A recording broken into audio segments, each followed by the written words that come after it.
27 رمضان کو سنی تحریک کا منشور عمل میں آیا۔ پاکستان بھی ایک نظریے کی بنیاد پر بنا۔ میں سمجھتا ہوں پاکستان سنی تحریک بھی اسی نظریے کے ساتھ اپنے کام کو کنٹینیو کر رہی ہے۔ کون سے عوامل تھے جن کی سرکوبی کے لیے سیاست کے اندر قدم رکھنا پڑا؟ 80 کی دہائی اگر آپ کو یاد ہو، دہشت گردی عروج پہ تھی۔ ہاں، ہماری ماں، ہمارا باپ ہم سے یہ کہتا تھا، بیٹا مسجد میں نماز پڑھنے نہیں جانا، یہ وہاں بم دھماکہ ہو جائے گا، وہاں ٹارگٹ کلنگ ہو جائے گی۔ ملک محفوظ نہیں تھا تو ہم نے اپنا کردار ادا کیا۔ ایوانوں کے اندر پاکستان سنی تحریک کی نمائندگی نظر نہیں آتی، قبولیت نہیں ہے۔ شہر کراچی میں اس وقت ایک بڑا مسئلہ ڈمپر مافیا کے حوالے سے بھی نظر آ رہا ہے، اور اس حوالے سے آپ بھی کچھ پالیسی اختیار کرنے لگے ہیں۔ سیاست یار ایک طرف، کیا وہ ٹرک کے پہیے کو پتا ہے کہ اس کے نیچے آنے والا مہاجر ہے، پٹھان ہے، سندھی ہے، بلوچ ہے، پنجابی، وہاں کے اوپر سے پہیہ چلتا ہے اور وہ بچہ ڈلیور ہو جاتا ہے، باہر نکل آتا ہے۔ دنیا کے اندر کوئی قتل ہو جاتا ہے، اس کی 50 لاکھ روپے آپ یہاں پہ دے رہے ہوتے ہو۔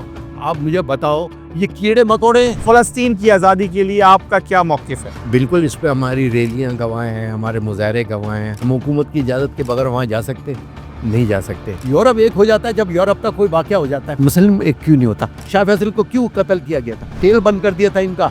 آج مسلمان ممالک اپنا تیل بند کر دے، قسم خدا کی یہ زمین کے اوپر آ جائیں گے، زمین کے اوپر آ جائیں گے۔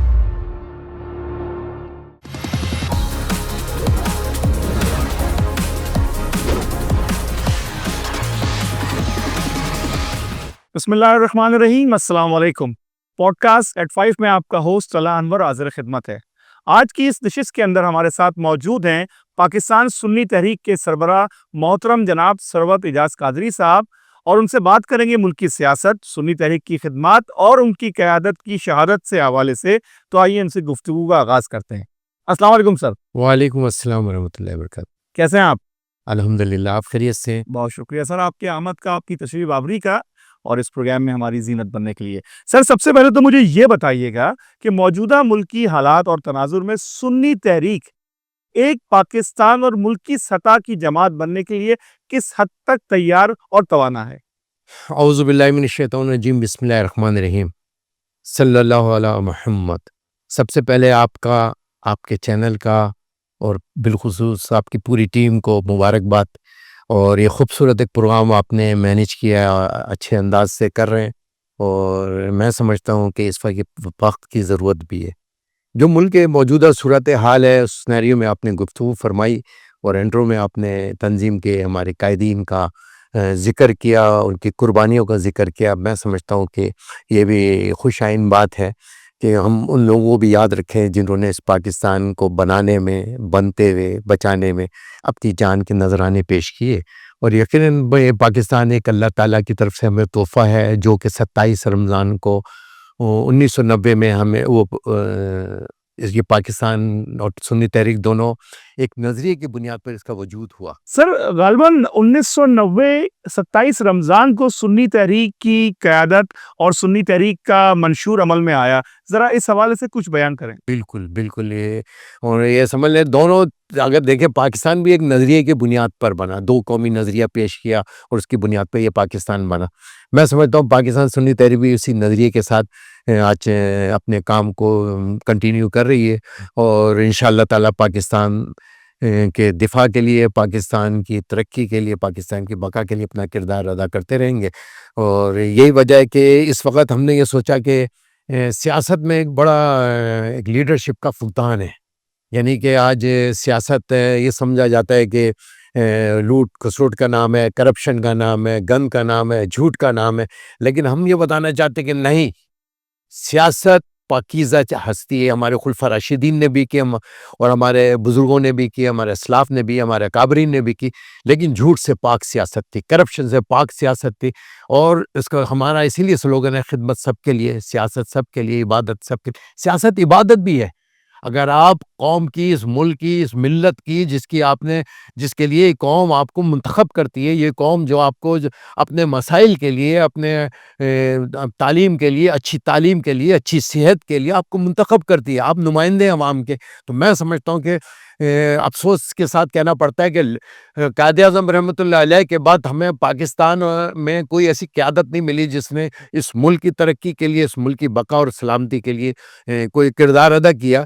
ہم سمجھتے ہیں کہ سیاست عبادت بھی ہم بنا سکتے ہیں کہ ہم قوم کی خدمت میں لگ جائیں، اور یہی سوچ کے پاکستان سنی تحریک نے 2002 کے اندر اپنے آپ سلیم بھائی کی شہادت کے بعد اس میں سیاست میں قدم رکھا، عباس بھائی کی قیادت.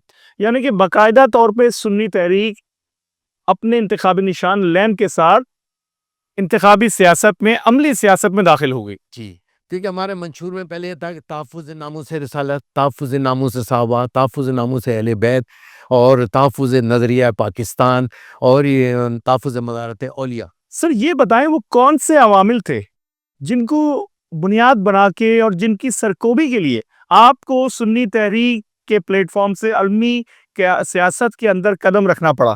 اصل میں جب آپ نے 80 کی دہائی اگر آپ کو یاد ہو، دہشت گردی عروج پہ تھی، بم دھماکے، ٹارگٹ کلنگ، مساجد پہ حملے، علماء اور مشائق اور اسکول کے بچوں کو، ٹیچروں کو، پروفیسر کو، تعلیم کو، سب کو ٹارگٹ کیا جا رہا تھا. تو اس وقت سلیم بھائی کی قیادت میں ان کے رفقا نے مل کر اس دہشت گردی کے خلاف، وہ کلعدم تنظیمیں تھی جو مختلف بیرونی ایجنڈے پہ کام کر رہی تھی، جو بیرونی وہ فتنہ خوارش کہہ لیں جن کو، یہ فتنہ خوارش تھا جس نے ہمارے ملک کو ڈی اسٹیبلائز کیا، ہمارے ملک کے معاملات کو، ہمارے ملک کی معیشت کو، ہمارے ملک کے عوام کو، ہماری قوم کو تقسیم کیا زبان، قوم، برادری کی بنیاد پر، اور دہشت گردی ان کی عروج پہ تھی. وہ کلعدم تنظیم میں جو آج بھی نام بدل کر ہمارے ساتھ ہمارے بیچ میں موجود ہے.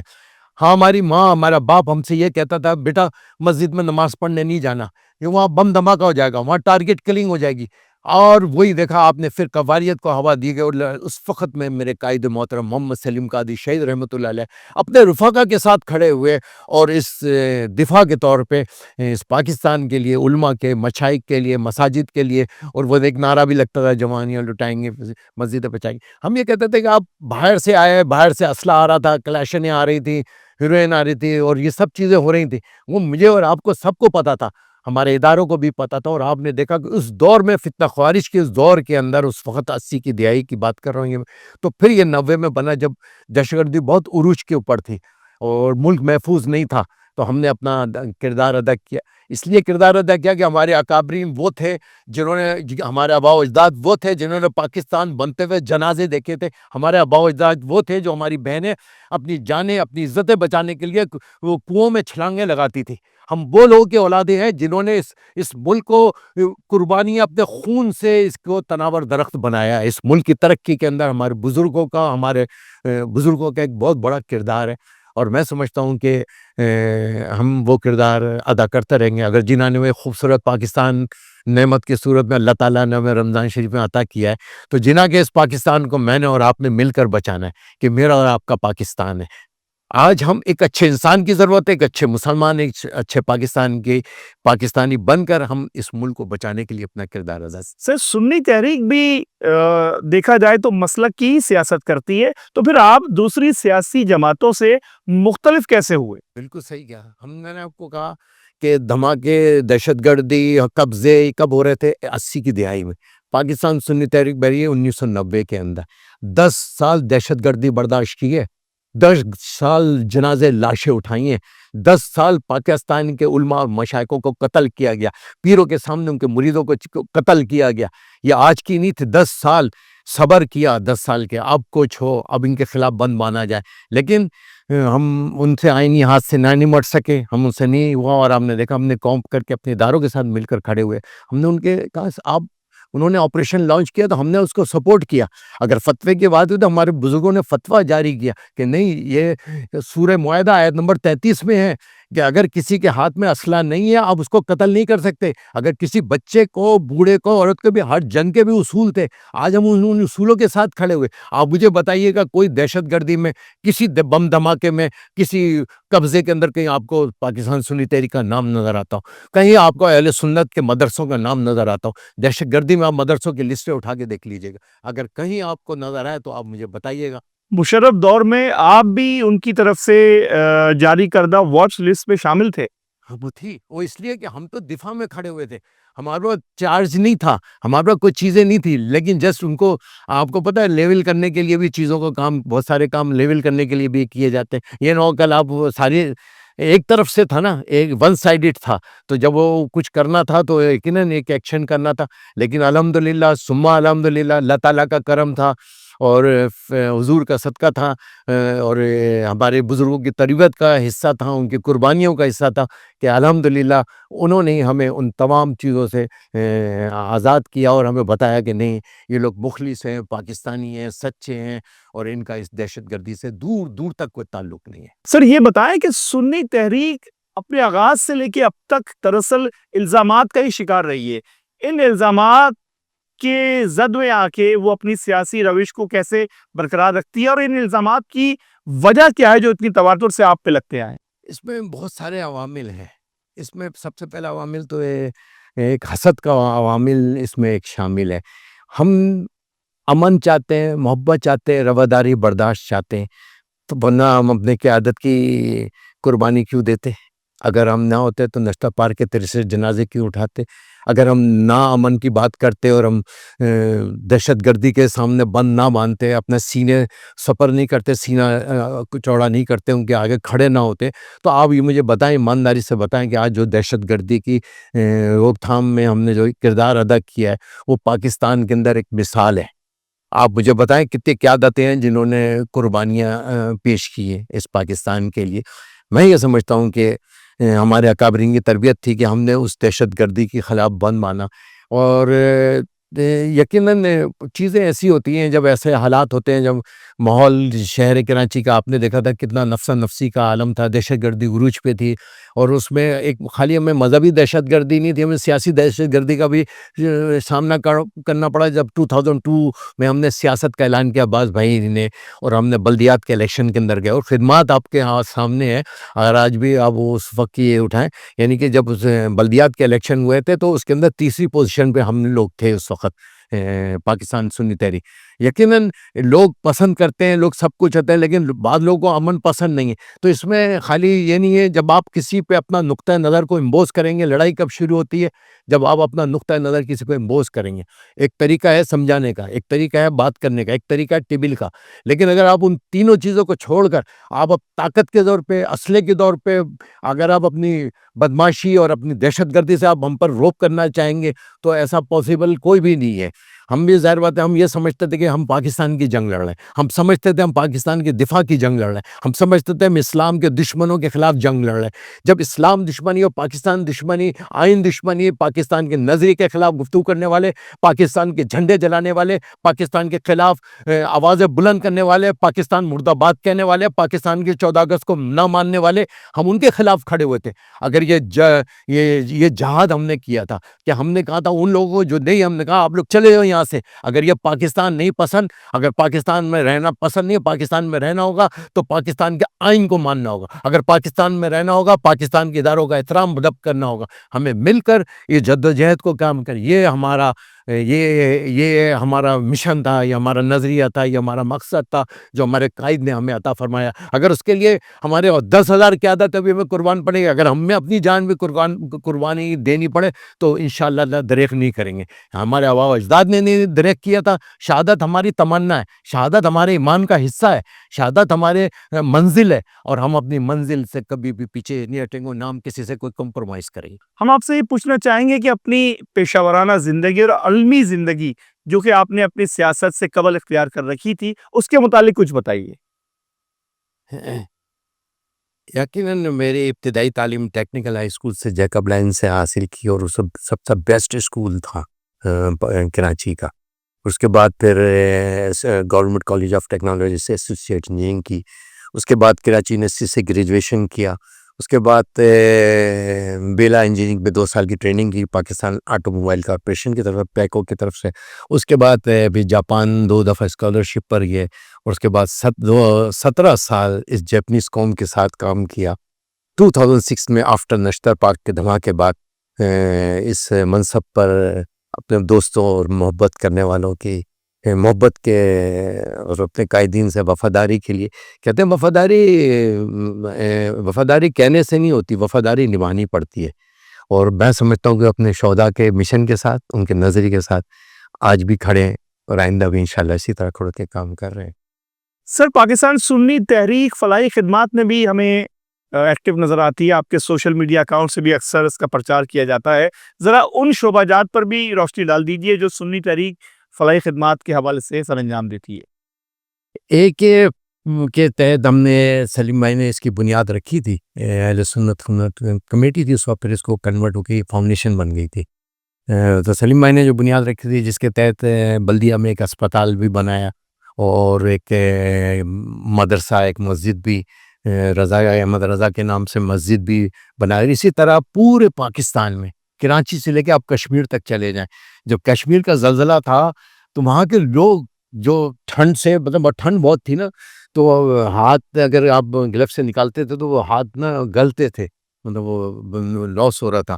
لیکن اس کے باوجود ہمارے بچوں کا جذبہ دیکھ کے کشمیر کے لوگوں نے، بلکہ وہاں کے وزیر اعظم نے ہمیں سرٹیفکیٹ بھی دیا تھا، جو وہ ٹوٹی پوٹی لاشیں، اب ایک کیا زلزلے میں کیا حال ہوتا ہے، اور وہ بچے ہمارے اٹھا کے لاشوں کو اٹھا رہے تھے، رکھ رہے تھے۔ تو یقیناً اللہ تعالیٰ نے، وہ یہ سب محبت تھی کہ اللہ تعالیٰ نے یہ AKF کے کام سے وابستہ کیا کہ رب کہتے ہیں نا، مجھے تلاش کرنا ہے تو مخلوق خدا میں تلاش کرو، اور یہ وجہ تھی، یہ مشن تھا، یہ مقصد تھا کہ اللہ کی رضا کے لیے راشن کی تقسیم ہو، ایمبولینس ہو۔ ابھی بھی اس وقت کراچی کے اندر بھی 3 سے 4 جو ہاسپٹلس کام کر رہے ہیں، بڑا کن علاقوں میں؟ یہ ایک رنگی ٹاؤن کے اندر ہے دفتر، ہاسپٹل، کلینک، اور اسی طرح نیو کراچی میں 2 ہیں۔ اسی طرح بلدیہ میں سب سے بڑا اسپتال ہے، جو جس کی بنیاد میرے قائد محترم محمد سلیم قادری شہید رحمۃ اللہ علیہ نے رکھی تھی، اور وہاں بہت خدمت کا موقع ملا۔ ڈیوٹی خدمت پوچھتی نہیں ہے کس کے لیے، محسن انسانیت کا پیغام ہے، محسن انسانیت رحمت للعالمین، جن کا یہ مشن لے کر ہم چل رہے ہیں کہ وہ، یعنی کہ فتح مکہ اور ہے، فتح مکہ کے بعد کچھ کتے کے بچے ہوئے، کتے پلے، وہ وہاں ٹہل رہے، تو آپ کچھ صحابی کو بلا کے کہتے یہ دیکھنا، یہاں کھڑے ہو جاؤ آپ، اور دیکھیں کہ وہ ہماری سواری کے نیچے کوئی پلے نہ آ جائے، تو ہم اس رحمت اللہ عالمین کے ماننے والے۔ تو یہی مقصد ہے، یہی مقصد ہے۔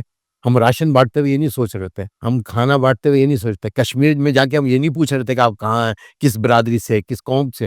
خدمت تو سب کے لیے، اور الحمدللہ اللہ کا شکر ہے کہ ہمیں عزت بھی بہت ملی، اور اللہ تعالیٰ اسی طرح KPK کے اندر ہے، وہاں بھی ہمارا ایمبولینس ہے، آپ مرید کے چلے جائیں، کامو کی چلے جائیں، یہ سارے شہر، پنجاب کے شہروں میں چلے جائیں، آپ فیصل آباد کے اندر چلے جائیں، گجرانوالہ کے اندر آپ چلے جائیں، اسی طرح اللہ تعالیٰ کے۔ اور ابھی بھی اس رمضان شریف کے اندر، یعنی کہ اس وقت جو گوشت تھا، وہ ہم سمجھتے تھے کہ یار یہ غریب کی پہنچ سے دور ہے، میں اور آپ بھی اکثر گزرتے ہوئے جاتے ہیں، ایسے دیکھتے ہوئے جاتے ہیں اس گوشت کو جو وہاں ران ٹنگی ہوئی ہوتی، تو غریب تو بہت ہم نے ابھی اس رمضان کے اندر وہی گوشت 50% ڈسکاؤنٹ پہ سبسڈی پہ دیا، یعنی کہ 1400 کا گوشت ہم نے 650 سے لے کے 800 کے اندر، یہاں 700 روپے میں تھا کراچی کے اندر، حیدرآباد کے اندر 600 روپے میں تھا، اور 30 کیمپس جہاں پہ سبسڈی دی ہوئی تھی، اور سبسڈی وہ ہم اس کو کرتے تھے۔ اور اس میں ایک اور چیز جو بڑی اہم ہے، اس میں ہمیں کیا پتا، کوئی ایک سید زادہ بھی تشریف لاتے،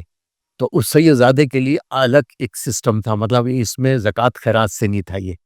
تو یہ چیزیں اگر ہم سب مل کر سوچیں، اس وقت پاکستان ایک ویلفیئر اسٹیٹ کے طور پہ ہم نے، اس کا نام ہے اسلامی جمہوریہ فلاحی ریاست کے طور پہ ہم نے اس کو، ہمارا یہ کانسیپٹ تھا بناتے وقت کہ ہم یہاں کی فلاح ہوگی، یہاں عدل ہوگا، یہاں تعلیم ہوگا، یہاں امن و امان ہوگا، یہاں انصاف ہوگا، یہاں انصاف بکتا نہیں ہوگا، یہاں تعلیم بکتی نہیں ہوگی، یہ، اور یہ مشن اس کی وجہ سے ہمیں سیاست میں آئے کہ ہم سمجھتے تھے کہ آئینی قانونی جدوجہد بنانے کے لیے ہمارے پارلیمنٹ میں جانا ضروری ہے۔ ہم روڈ پہ مظاہرے کر سکتے، ہم روڈ بلاک کر سکتے، لیکن ہم سمجھتے تھے کہ جب تک ہم اسمبلی میں نہیں پہنچیں گے، اسمبلی میں جا کے آواز نہیں اٹھائیں گے، تو ہم اپنی آواز، اپنے لوگوں کی آواز کیسے پہنچائیں۔ سرور صاحب، یوں تو آپ سیاست اور سیاست دان ہونے کا دعویٰ تو کرتے ہیں، لیکن عملی طور پہ اگر ہم دیکھیں تو ایوانوں کے اندر پاکستان سنی تحریک کی نمائندگی نظر نہیں آتی۔ کیا اس کی وجہ عوام کے درمیان اعتماد کا فقدان ہے، یا آپ پہ لوگ اس حد تک اعتماد نہیں کرتے کہ آپ کو ووٹ دے کے ایوانوں میں بھیجائیں؟ بتا سکتے ہیں اس موضوع میں کچھ بات؟ ویسے یہ بڑا خطرناک سوال، اس کا جواب خطرناک ہے، لیکن میں پھر بھی ہمت کرتا ہوں تھوڑی سی۔ قبولیت نہیں ہے، جب قبولیت ہو جائے گا سب کام۔ اچھا، دوسرا، اور باقی یہ ہے کہ اگر ہم وہاں جائیں اسمبلی کے اندر، مخدوم صاحب کون ہے، یوسف رضا گیلانی صاحب کون ہے، وہ کس کو، اب ایسے آپ کو بہت ملیں گے۔ صاحبزادہ امیر الحسنہ صاحب نے پورے پاکستان میں سب سے زیادہ ووٹ لیے تھے، وہ کون ہے؟ حامد رضا کون ہے؟ اویس نورانی کون ہے؟ شاہم نورانی کون ہے؟ یہ ہے، لیکن وہ مختلف سیاسی پارٹیوں کے ساتھ اٹیچ ہو کر ہے. ابھی بھی بہت سیٹیں اندر ہیں ہمارے. ہم یہ سمجھتے ہیں کہ اور اس طرح سنی تحریک کے نمائندگان ہمیں ایوانوں میں کیوں نظر نہیں آتے؟ ہاں یہ وہ اس کے لیے میں نے کہا انشاءاللہ جب قبولیت ہوگی چلے جائیں گے. یعنی کہ آپ کے مطابق آپ کو قبولیت کا ذریعہ حاصل نہیں ہے، مقبولیت تو بہرحال آپ کے پاس ہے. یہ کہہ لیں ایسا جدوجہد کرنا تو نہیں چھوڑیں گے. ہماری جدوجہد اس پاکستان کے لیے، اس وطن کے لیے، اس مٹی کے لیے جسے میں تصور کرتا ہوں کہ میری ماں جیسی ہے. ریاست کا کام، ریاست کہتے ہیں نا ماں جیسی ہے. اس ماں سے تو سب پیار کرتے ہیں نا، دکھ بھی اٹھاتے تو پیار کرتے ہیں نا. ماں تو تکلیف میں بھی پیار کرتی ہے نا. ماں تو خود اپنا نوالا نہیں کھاتی ہے اور بچے کو نوالا دے رہی ہوتی ہے نا. آج تو ہمارے لیے مشکل ہے نا، ورنہ ہمارے ماں باپ نے ہم 5 بہن بھائیوں کو پالا، ہمیں نہیں شکوہ کیا، کبھی ہم سے کوئی گلا نہیں کیا. کرتی ہے ماں گلا تو ہم جب جیسے ماں سمجھتے ہیں، مجھ سے گلا کیا کریں؟ ریکویسٹ کر سکتے ہیں، درخواست کر سکتے ہیں، کوشش کر سکتے ہیں، کاوش کر سکتے ہیں، محبت کر سکتے ہیں، عشق کر سکتے ہیں. عشق ہے، عشق ہے. اور اس عشق کے اندر ہم اپنی جانیں دیتے ہوئے آ رہے ہیں، پھر دے دیں گے جان اس پاکستان کے لیے. اپنے آباء و اجداد کی چیزوں کو رکھیں گے، لیکن پاکستان زندہ باد کہنا نہیں چھوڑیں گے. ہم نے یہ نہیں کہا اپنے مفادات کے لیے سیاست نہیں کرتے، ہم اپنی ذات کے لیے سیاست نہیں کرتے. جو لوگ مفادات کے لیے سیاست کرتے ہیں، جو ذات کے لیے کرتے ہیں، بتائیں انہوں نے آپ کو کیا دیا؟ آپ کے پاس آپ کے بچوں کو تعلیم دی، آپ کے بچوں کو صحت دی، آپ کے بچوں کو روٹی کپڑا دیا، آپ کے بچے کو مکان دیا. ہاں، مکان کی جگہ قبرستان دیا، ہاں کپڑے کی جگہ کفن دیا. ہاں یہ سب چیزیں دی ہیں. یہ کس نے دی ہے؟ ہماری لیڈرشپ نے. میں سمجھتا ہوں کہ آج میں نے وہ جذبہ بھی دیکھا جب لیاقت علی خان مرحوم کو گولیاں لگی تھی، جب ان کو شہید کیا گیا تھا، تو لیاقت علی خان مرحوم کو جب وہ نواب ابن نواب تھے، لیکن جب ان کی شیروانی کے بٹن کھلے تو ان کے نیچے پھٹا ہوا بنیان تھا. وہ ابن نواب جتنا سبوں نے اپنی اپنی دولتیں یہاں نچھاور کر دی تھی، اپنا پیسہ دے دیا تھا، اپنی زمینیں، اپنی حویلیاں سب اس ملک کے نام پر قربان کی تھی. ہمارا قصور یہ ہے؟ کیا ہمارا قصور ہے یہ میرا سوال ہے اس پاکستانی عوام سے. بتاؤ، ہم نے پاکستان زندہ باد کے نعرے لگانا ہمارا قصور ہے؟ ہم نے اپنے اداروں کے لیے عزت و احترام کا رشتہ رکھا، یہ قصور ہے؟ ہم نے اس پاکستان کی سرزمین پہ دہشت گردوں کا مقابلہ کیا، یہ قصور ہے؟ ہم نے پاکستان کے آئین کا تحفظ کیا، یہ ہمارا قصور ہے؟ کیا پاکستان کے رہنے والوں کی جان، مال، عزت، آبرو کیا اس جانور سے بھی نیچے ہے؟ جو فاروق اعظم فرماتے ہیں کہ بکری کے بچے کو بھی اگر بکری کے بچے کو بھی مر جائے تو اس کا حساب یہ حکمران دیں گے. یہ میرے کندھے پہ ہے. کیا آج ہمارے کسی حکمران کی یہ سوچ ہے؟ ہماری کسی حکمران کی یہ فکر ہے؟ آج ڈمپر مافیا روز درندوں کی طرح روز لاشیں، آج یہ روڈ، یہ کراچی کے یہ خون کے پیاسے ہو چکے. مجھے بتائیں، یہ روڈ کے بچے ہوتے ہیں کہ ماں کے پیٹ کے منہ کے اوپر سے ماں کے اوپر سے پہیا چلتا ہے اور وہ بچہ ڈلیور ہو جاتا ہے، باہر نکل آتا ہے. ایک پاکستانی نکلتا ہے، اس بچے کی، اس پیدا ہونے والے بچے جس کی ماں اور باپ کے بغیر یتیم بچہ پیدا ہوا، اور اس کو اسپتال لے جاتے ہوئے ہمارے اسپتالوں کا حال کیا ہے؟ شہر کراچی میں اس وقت ایک بڑا مسئلہ ڈمپر مافیا کے حوالے سے بھی نظر آ رہا ہے، اور اس حوالے سے آپ بھی کچھ پالیسی اختیار کرنے لگے ہیں. ذرا اس موضوع پہ بھی روشنی ڈال دیں کہ کیا لا عمل ہوگا، کس طریقے سے اس کو آپ میدان عمل میں لے کے اتریں گے. انشاءاللہ آج فائنل اجلاس ہے ہمارا، اس کے بعد ہم ڈیسائیڈ کر کے انشاءاللہ تعالی باقاعدہ اپنے میڈیا کے تھرو اپنے ان چیزوں کو ہم آگے لے کر آئیں گے. کیا آپ کسی طلعت بھائی یقین مانو، قسم خدا کی، سیاست یار ایک طرف، سیاست ایک طرف کرے. میں سیاسی لیڈروں سے صرف یہ سوال پوچھتا ہوں کہ ٹرک کو پتا ہے کہ اس کے نیچے آنے والا ماجر ہے، پٹھان ہے، سندھی ہے، بلوچ ہے، پنجابی ہے؟ کیا وہ ٹرک کے پہیے کو پتا ہے؟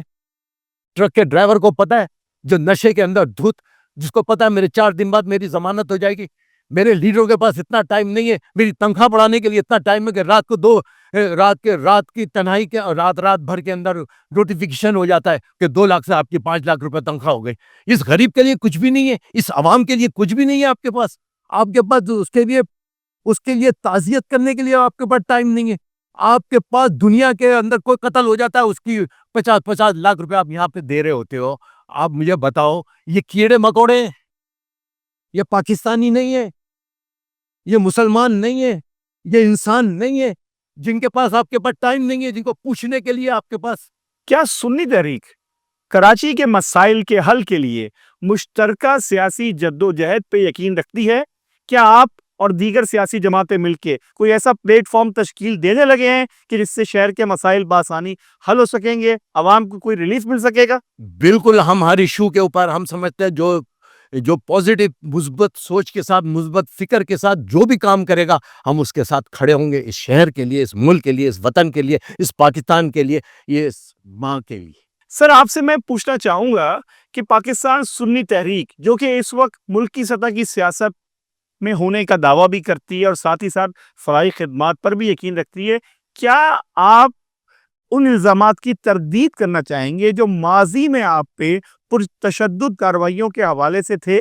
میرا مراد ان ایکٹیویٹیز کی ہیں کہ جن کو لیگل کہا جاتا ہے، کیا سنی تحریک ان میں کبھی شامل رہی ہے یا آپ ہمیشہ سے بری الزمہ رہے ہیں؟ میں اسٹریٹ فارورڈ ایک جملے میں کروں گا کہ بات یہ چیزیں فنش ہو چکی ہے، لیکن ہمیشہ ایک مقصد تھا ہمارا، وہ آپ کو منشور ہمارا پتہ ہے، ہم تحفظ مساجد کے لیے اٹھے تھے، ہمارا کچھ کلیش ہی نہیں تھا، لیکن جب انسان میں تکبر آ جاتا ہے نا، پھر بولتا ہے کہ میں اس سے بڑا کوئی نہیں ہے، ایک میان میں ایک ہی تلوار ہے، کہ ایسا پاسبل نہیں ہے، ٹھیک ہے؟ ہم یہ سمجھتے ہیں کہ جینے کا حق ہمیں بھی اتنا ہی ہے جتنا آپ کو ہے، میں بھی ٹیکس پیئر ہوں، آپ بھی ٹیکس پیئر ہیں، آپ بھی اس وطن سے محبت کرتے ہیں، میں بھی میں نے بھی ماں باپ کے، میرے اپنے ماں باپ کو، اپنے بچوں، اپنے خاندان کی قربانی دی ہے، تو آپ نے بھی دی ہے، تو ہمارے پھر ہمیں لڑائی کدھر ہے؟ لڑائی تو ہماری یہ ہونی چاہیے کہ یار تعلیم اسکول کتنے رہ گئے، ہم نے ایجوکیشن کا جال بچھانا ہے، تعلیم اسکولوں کا جال بچھانا ہے، ہم نے صحت کا جال بچھانا ہے، ہم نے ہے نا لوگوں کو ریلیف دینا ہے، ہم لوگ ریلیف کے لیے آپ کو لیڈرشپ ملی ہے نا، لیکن آج مجھے نہیں دیکھا میں نے کسی لیڈرشپ نے اپنی قوم کے ساتھ وفا کی ہے، میں نے نہیں دیکھا کسی سیاست دان نے اپنے ان ایشوز کے اوپر کام کیا، اور اس شہر کے اندر آپ نے دیکھا تھا لاشیں، اس کے ہم نے تو جانیں دی ہیں، قربانی دی ہے اس کے دفاع میں، ہم نے اپنے اس شہر کا کہ انصاف کے لیے ہم کھڑے ہوئے، ہم اس شہر کے دفاع کے لیے اپنے کھڑے ہوئے، ہم مظلوم بہن بھائی اب بچوں کے لیے کھڑے ہوئے، اور ہم نے آپ کے سامنے قربانیاں لی، غلطی کوتاہیاں سب سے ہوتی ہیں، اور ہم غلطی اور کوتاہی کی معافی مانگنے میں کبھی بھی دیر نہیں کرتے، اور کیونکہ صلح میرے امام حسن کی سنت ہے، میں سمجھتا ہوں کہ سنت کو کبھی بھی، اور حضور پسند فرماتے ہیں معاف کرنے والے اور معافی مانگنے والے کو، تو اس لہٰذا آپ نے دیکھا ہے کہ آج اپنی ساری زندگی 18-19 سال سے یہ ذمہ داری ہے کندھے کے اوپر، 5 دفعہ منتخب کیا گیا، اور اس کے بعد الحمدللہ آج بھی خدمت کر رہے ہیں، عہدہ، یہ زندگی، یہ سب میں اس کو میٹر نہیں کرتا، میں کہتا ہوں خدمت سب سے اہم ہے، میری قبر اور میری آخرت کی پہچان میرے اعمال ہوں گے، میرا کردار ہوگا، میرا اخلاق ہوگا۔ آپ کے منشور میں مساجد کے ساتھ مزارات کا تحفظ بھی شامل ہے۔ کراچی میں سیدنا حضرت عبداللہ شاہ غازی رحمۃ اللہ علیہ اور دیگر اولیاء کرام کے بے شمار مزارات ہیں، ان مزارات پہ موجود لوگوں اور ان کی انتظامیہ کے حوالے سے آپ کے کیا تحفظات ہیں؟ بالکل، اس میں جو سب سے بڑی اہم بات ہے، جو اکثر ہمارا یہ مطالبہ رہا ہے، اوقاف، مسجد، مزارات سے محبت ہم کرتے ہیں، تو وہاں ہمارا یہ خیال ہے کہ وہاں اسکول آف تھاٹ وہ ہونا چاہیے جو اس مزارات کو ماننے والے، اس میں لڑائی کہیں بھی نہیں ہے، اور یہ مزارات ایسے اللہ ولیوں کے مزارات ہیں جس پر کسی کی پابندی نہیں آنے جانے کی، کسی کے پابندی نہیں، لیکن طریقہ کار کا مسئلہ ہے کہ اگر میرا آپ گھر آتے ہیں تو آپ کو اگر ہم کسی کنٹری میں بھی جاتے ہیں تو ہم اس کے آئین اور قانون کو فالو کرتے ہیں، میں سمجھتا ہوں کہ ہمیں اس چیز کو فالو کرنا ہے، اور اوقاف ہم نے ہمیشہ یہ کہا کہ یہ اوقاف ہمارے علماء مشائخ کہ آپ یہ جو لاکھوں کروڑ روپے کا، اربوں روپے کا جو یہ آپ پیسہ جمع کرتے ہیں، چندہ ہوتا ہے، جوتے پہ چندہ، اس پہ چندہ، دکان پہ چندہ، اس پہ لڑائیاں ہو رہی ہیں، سب کچھ ہوتا ہے، میں سمجھتا ہوں کہ اگر یہ آپ ان کے جو اس کے صحیح جانشین ہیں جو ان کے حوالے کر دیں، آپ یقین مانیں اس مزارات کے ساتھ ہم اچھے مدرسے، اچھے تعلیم، اسکول، یونیورسٹیاں بنا سکتے ہیں، ان کا اتنا چندہ، اتنا فنڈ ہے، ہمیں سرکاری فنڈ کی بھی ضرورت نہیں ہے، سرکاری فنڈ کی بھی ضرورت نہیں ہے، ہم اس فنڈ سے وہاں تعلیم ادارے بنا سکتے ہیں، اسکول بنا سکتے ہیں، لیکن اس کے لیے شرط یہ ہے کہ اوقاف جن کا حق ہے ان کو دینا چاہیے، اوقاف میں سمجھتا ہوں کہ یہ ہمارا ایک منشور کا ایک حصہ ہے، اوقاف تحفظ ہے، مزارات تحفظ ہے، اور ہم سمجھتے ہیں جب لڑائی جب ہوتی ہے جب وہاں پر آپ نے کوئی ایسا فتنہ یا کوئی کرنا چاہے یا کوئی ایسی سازش کرنا چاہے، اور بعض سازشی تو ہر جگہ ہر سب میں ہوتے ہیں، میں سمجھتا ہوں کہ حکومت کو اس پہ توجہ دینی چاہیے، اور حالیہ معاملات بھی آپ نے دیکھے ہوں گے، اور اس پہ جیسے عبداللہ شاہ غازی کا مسئلہ چلتا رہا، اور کئی جگہ پہ کیوں نہیں ہوتا، یہ اور جگہ پہ کیوں نہیں ہوتا، میں یہ سمجھتا ہوں بیٹھ کر ہمارے اداروں کو، ہمارے لوگوں کو، ہماری حکومتوں کو یہ سوچنا چاہیے کہ وہاں کون ہے چیف، کس کو بنایا جا رہا ہے، مینیجر کس کا ہے، اس کی کم سے کم ہماری ایک ٹیم بن جائے، اس کے اوپر لڑائی جھگڑا ویسے ہی ختم ہو جائے گا. اگر آپ اس کے ماننے والوں کے علماء اور مشائخ آپ کے رابطے میں، آپ کے سلسلے میں موجود ہے، آپ کی پارٹیوں میں موجود ہے. کوئی سیاسی پارٹی ایسی ہے جو علماء مشائخ کے بغیر مکمل ہے؟ کوئی سیاسی پارٹی نہیں ہے. بلکہ اگر آپ دیکھیں کہ محترمہ بے نظیر بھٹو رحمۃ اللہ، وہ تو بڑے بڑے مزاروں پہ، لال شہباز قلندر ہے، وہ عبداللہ شاہ غازی ہوں، ایسی چلی جاتی تھی، ننگے پیر بھی چلی جاتی تھی. تو مانو یہ سب ماننے والے لوگ ہیں. یہ تو یار محبت کا پیغام یہاں سے ملنا چاہیے. بات آج آپ خواجہ معین الدین چشتی میرے وطن مزار شریف پر چلے جائیں، وہاں دیکھیں آپ ہندو بھی ہے، انگریز بھی آ رہا ہے وہاں پہ، کرکٹر بھی آ رہے ہیں وہاں، صدر بھی آ رہا ہے وہاں کا، انڈیا کا، ہندوستان کا. تو یہ تو یہ اللہ کے ولیوں کی درگاہ ہے. حضور رحمت للعالمین ہے، رحمت للمسلمین نہیں ہے. وہ سب کے لیے رحمت ہے، وہ محسن انسانیت ہے، وہ سب انسانیت کے محسن ہیں. تو ہم سمجھتے ہیں کہ اس کے لیے طریقہ کار سے وہ ہے. میں نے کہا نا کہ اس چیز کا مطلب، اس کا منصب، اس کا آج آپ بجائیں مجھے کتنے مزارات کے ساتھ آپ کو یونیورسٹیاں ملیں گی، بتائیں کتنے کالج میں، وہ پیسہ کہاں جاتا ہے، فنڈ کہاں ہے، اربوں روپے کروڑوں روپے کا فنڈ کہاں جا رہا ہے. ہم اس کے خلاف ہے، غبن کے خلاف ہے. ہم کہتے ہیں کہ ان پیسے سے، یہ پیسہ آپ کے باپ کا پیسہ تھوڑی ہے، یہ تو وہ عقیدت مندوں کا پیسہ ہے جو آگے اس عقیدت میں ڈالتے ہیں. تو اس سے وہاں پہ وہی تعمیر اسی چیز میں یوٹیلائز کیا جائے نا، جس چیز کا مقصد، جو مقصد ہے ہمارا. اور دنیا میں چلے جائیں آپ، وہاں دیکھیں سب کے ساتھ امام اعظم ابو حنیفہ رضا کے مزار پہ چلے جائیں آپ، وہاں پہ چلے جائیں آپ، نجف شریف چلے جائیں آپ، جہاں جائیں دیکھیں وہاں پر باقاعدہ اس کے ساتھ یونیورسٹیاں بن رہی ہیں، اس کے ساتھ کالج بن رہے ہیں، تاکہ سب آ رہے ہیں وہاں، سب آتے ہیں. یہ تو سب کے ہے نا، ہمارے تو نہیں، ہمارے سب کے. تو ہم سب نے مل کر خدمت کرنی ہے. سر اس وقت ایک بہت بڑا مسئلہ پاکستان کے اندر جو نظر آتا ہے وہ فلسطین کی حمایت کے حوالے سے نظر آتا ہے. عملی طور پہ آپ نے اب تک کتنے مظاہرے کیے، کتنے جدوجہد کی اور عملی اقدامات کیا کیے؟ فلسطین کی آزادی کے لیے آپ کا کیا موقف ہے؟ بالکل اس پہ ہماری ریلیاں گواہ ہیں، ہمارے مظاہرے گواہ ہیں، اور باقاعدہ. لیکن اس پہ دیکھیں وہ انیشیٹو تو حکومت نے لینا ہے. ہم حکومت کی اجازت کے بغیر وہاں جا سکتے نہیں جا سکتے. ہم حکومت کے بغیر وہاں پہ کوئی کام کر سکتے نہیں کر سکتے. لہٰذا جو ہم کیا کر سکتے ہیں ابھی، ہم ان کے لیے ان کی بھوک اور افلاس کے اندر کوئی کردار ادا کر سکتے ہیں. اب حیران کن دیکھیں طلب بھائی، اس کے اندر چاروں طرف جو ملک ہے نا، کوئی بھی یورپ نہیں ہے. ایک طرف شام ہے، اردن ہے، اور اسے مصر ہے. خشکی کا ایک راستہ ہے جو مصر کا ہے. وہ کس نے روکا ہوا ہے؟ ان کو کس نے رکھا ہوا ہے؟ کیا کتنی بے حسی ہے مسلم امہ کے اندر، کتنی بے حسی ہے. اگر مصر راستہ چھوڑے، جو آپ کی ماں بہنوں کی جتنی ٹارگٹ کلنگ، سب سے زیادہ بچے شہید ہو رہے ہیں، عورتیں شہید ہو رہی ہیں، مانی میری بہنیں، میری بچیاں شہید ہو رہی ہیں. ہاں وہ بتائے اس کا ذمہ دار کون ہے؟ یہ مسلم امہ ہے. اس کے قاتل کون ہے؟ مسلم امہ ہے، جس کو مل کر فیصلہ کرنا ہوگا کہ ہمیں اپنی آزادی. آپ یورپ ایک ہو جاتا ہے جب یورپ کا کوئی واقعہ ہو جاتا ہے. آج امریکہ ایک اپنے مساقت، ہمارے یہ سب جو چیمپئن والے میں یہ سب ایک ہو جاتے ہیں، مسلم ایک کیوں نہیں ہوتا؟ میری دولت، شاہ فیصل کو کیوں قتل کیا گیا تھا؟ شاہ فیصل کو اس لیے قتل کیا گیا تھا. لیبیا کے صدر کو کیوں قتل کیا گیا؟ ان کو کیوں شہید کیا گیا؟ عراق کے صدر کو کیوں شہید کیا گیا؟ وجہ یہ تھی، یہ لوگ، آپ نے دیکھا بھٹو صاحب نے ایک کام کیا تھا، اسلامی سربراہ کانفرنس بلائی تھی، اور وہ سب کے لیے کیا مشکل کڑا کی ہے. وہی تھے نا، وہی بھٹو تھے جو یونائٹڈ نیشن میں جا کے وہ پھاڑ رہے تھے. کہنے وہاں سے گیا تھا کہ یہ ان کو کسی کے باپ کا نہیں ہے. یہ یونائٹڈ نیشن، ہم کہتے ہیں مسلم یونائٹڈ نیشن کیوں نہیں بنتا؟ مسلم بھی تو ایک یونائٹڈ نیشن بنا ہے. اور کیا ہے کہ اب ہمارا پیٹرول، ہمارا آئل، ہمارا ڈیزل، ہمارا سب کچھ اب مسلمانوں کی ترقی کے لیے ہوگا، غربت کو ختم کرنے کے لیے ہوگا. آج ایک شاہ فیصل کو جب مارا، اسی بھی اس وجہ تھا کہ انہوں نے تقریر میں یہ کہہ دیا تھا کہ یہ کسی کے باپ کا نہیں ہے، یہ تیل ہمارا ہے.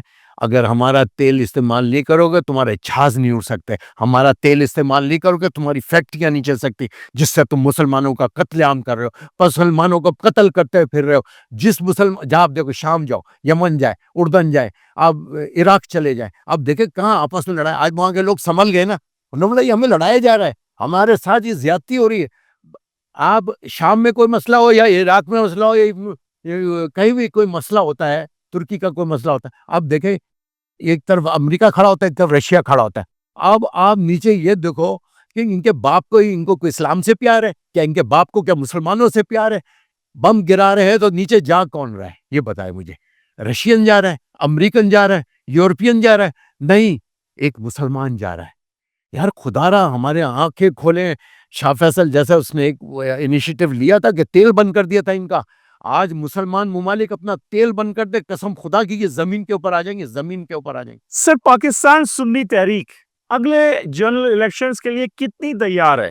اور اگر آپ کو اقتدار میں آنے کا موقع ملتا ہے تو آپ کن کن شعبہ جات بالخصوص صحت، تعلیم، امن و امان کے حوالے سے کیا پالیسی رکھتے ہیں؟ کیا منشور لے کے آپ عوام کے درمیان جائیں گے اور ووٹ مانگیں گے؟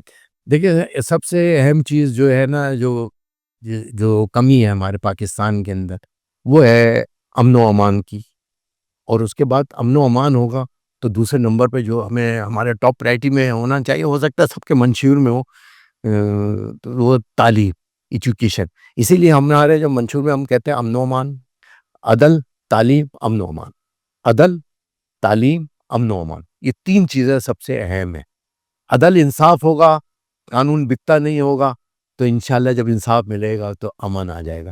یہ امن و عدل سے ٹچ ہے امن و امان. امن و امان ہوگا تو جب آپ دیکھیں ایک پڑھے لکھے انسان ہیں, آپ کے گفتگو کا انداز ہے, ورنہ اوروں کے بھی گفتگو کے انداز ہوتے ہیں, لیکن آپ کا انداز ہے آپ کی ایجوکیشن آپ کے کام آ رہی.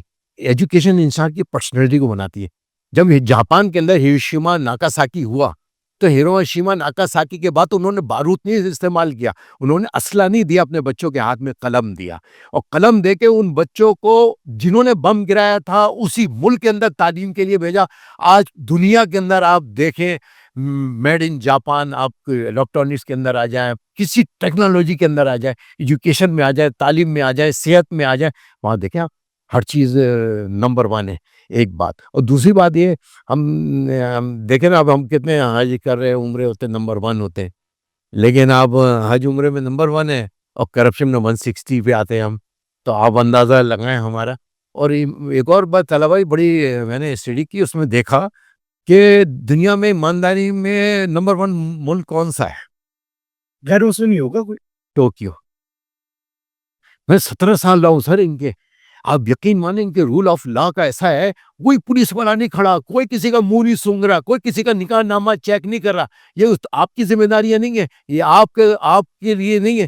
اس لیے تربیت نہیں ہے, اس لیے ایجوکیشن نہیں ہے. جب تک آپ ایجوکیشن کو ٹاپ پرائرٹی پہ لے کر نہیں آئیں گے, واللہ آدھے سے زیادہ مسائل ہمارے ایجوکیشن سے حل ہو جائیں گے, آدھے سے زیادہ تعلیم سے مسئلے حل ہو جائیں گے. میں نے کہا وہ دیکھے, میں گاڑی میں جا رہا ہوں, وہ گاڑی ڈرائیو کری اس کی مسز, میں نے کہا یار سجیمورا سان بولتے ہیں مسٹر کے لیے, SAN سان. میں نے آپ گاڑی ڈرائیو نہیں کرو, وائف سے گاڑی ڈرائیو کرو. پتہ اس نے کیا جملہ بولا, کہہ رہا ہمارے جاپان کا قانون نہیں ہے, ہمارے رول میں یہ نہیں ہے بیئر پی کے یا الکوہل پی کے گاڑی چڑھ. میں نے بیئر پی ہوئی ہے. یار ایسا کوئی سچ بولے گا؟ یعنی کہ آپ سچائی کو انہوں نے, جھوٹ سے نفرت ہے ان کو. ہمیں ہونی چاہیے تھی, ہمیں پیار ہونا چاہیے, ہم یہ سمجھتے ہیں ان 3 چیزوں کو آپ فوکس کر لیں, عدل, تعلیم, امن و امان کو, آپ پاکستان آپ دنیا کو قرضے دینے والا ملک بن جائے گا. اللہ تعالیٰ نے آپ کو ساری نعمتیں دی ہیں, آپ کے پاس دنیا کے سارے ویدر موجود ہیں, آپ کے پاس دنیا کی, آپ شمالی علاقے کے اندر چلے جائیں, صرف ترکی کا مین معیشت کے اندر مین جو رول ہے وہ ان کی ٹورزم ہے. آج ہم ٹورزم کو نمبر ٹاپ پرائرٹی پہ لے کر آ جائیں, کیوں؟ کیا منع ہے؟ کس نے منع کیا؟ آپ ملک کو ترقی دینا چاہتے ہو, ملک کے بچوں کو تعلیم دینا چاہتے ہو. میرا بچہ IG کیوں نہیں بن سکتا؟ میرا بچہ بڑا جنرل کیوں نہیں بن سکتا؟ میرا بچہ ڈاکٹر کیوں نہیں بن سکتا؟ کیوں؟ ہم نے یہ نعرہ لگاتے ہوئے دیکھا, آدھی روٹی کھائیں گے, تعلیم اپنے بچوں کو پڑھائیں گے. کیوں؟ وہ کہاں چلے گا نعرہ؟ وہ نعرہ کہاں گیا؟ سر گفتگو کے اختتام پہ میں آپ سے پوچھنا چاہوں گا کہ جیسے کہ آپ کی قیادت سلیم قادری رحمۃ اللہ علیہ اور پھر عباس قادری رحمۃ اللہ علیہ سے لے کے اس وقت آپ کے سر یہ صحرا ہے, تو کیا جیسے کہ آپ کے قائدین شہادت کی تمنا کرتے تھے, کیا آپ کے دل میں بھی شہادت اور اس مقام پہ جانے کی وہی تمنا موجود ہے؟ میرے ایک کارکن کے دل میں یہی تمنا ہے, شہادت منزل ہے, ہمارا سفر ہے یہ.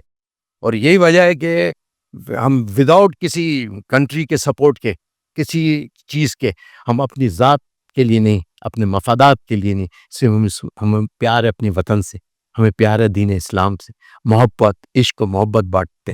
ہمارے یہی سافٹ ویئر ہے, ہمارا یہ کہ ہم نے شہادت کی منزل, ہمارا شہادت ہمارا سفر ہے, اور اس راہ میں حق و سچ بولتے ہوئے اللہ کی راہ میں، اللہ کی رضا کے لیے، اللہ کے محبوب کے مشن کے لیے، اللہ کے محبوب کے مقصد کے لیے، اپنے نظریے کے لیے، اپنے مشن کے لیے، اپنے مقصد کے لیے خدا کی قسم ایسے ہزاروں اپنا خاندان قربان کرنے کے لیے تیار ہے. میں کیا چیز ہوں، میرے تو بچے بھی، میری بچیاں بھی یہ کہتی ہیں، میری وائف بھی یہ کہتی ہے. واللہ قسم سے میں اس وقت جس وضو کے ساتھ، وہ بھی یہ تمنا ہے ہمارے ایک ایک بچے کے، ایک ایک کارکن کے، ایک ایک ذمہ دار کی یہی تمنا ہے.